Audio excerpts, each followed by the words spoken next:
Si l'engagement des Britanniques, des Français et des Allemands pendant la Grande Guerre est bien connu, les régiments plus petits sont les grands oubliés de l'histoire. À Beaumont-Hamel, 710 Terneviens liés à l'Empire britannique ont perdu la vie. Près d'un siècle après l'une des offensives les plus meurtrières de la bataille de la Somme, les descendants des combattants continuent de visiter les tranchées.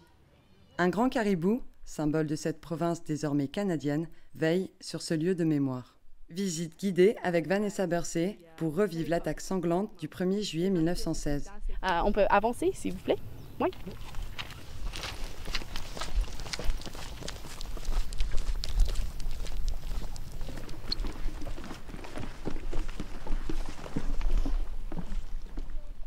Ici, c'est la ligne de franc. Alors, c'est ici où la première vague des Britanniques était située avant la bataille. Alors, à environ 7h30 le matin le 1er juillet 1916, les Britanniques ont commencé la bataille.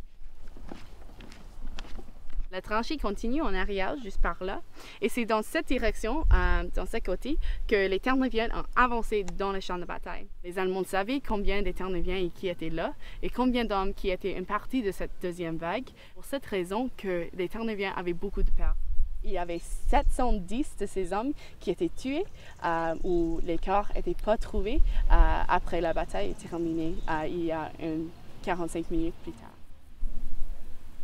Comme vous pouvez voir, le caribou face dans cette direction ici, parce que c'est la direction que les Terneviens ont pris la journée le 1er juillet 1916, quand ils ont quitté leur tranchée. Alors, les caribous étaient présents dans les tranchées sur leur uniforme, alors sur les parties ici, sur les épaules des uniformes et au capuchon, il y avait une petite médaille sur les capuchons qui avait les caribous aussi.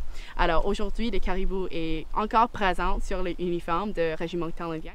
En total, il y a environ 6 monuments de caribous. Il y a 4 ici en France, un dans la Belgique et le dernier c'est à Saint-Jean, la capitale à Terre-Neuve.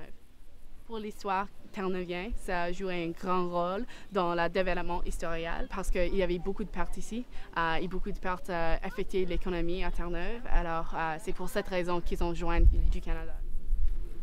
On a un visiteur chaque journée qui a un héritage vraiment proche à ce site, qui avait les oncles et les grands-pères, les choses comme ça, qui a battu ici au site. Et alors, ils cherchent pas seulement leur tombe, mais un peu d'histoire de ce qu'ils faisaient dans le champ de bataille, et, comment ils ont été tués et des autres histoires qu'ils ne pouvaient pas trouver au Canada ou à Terre-Neuve.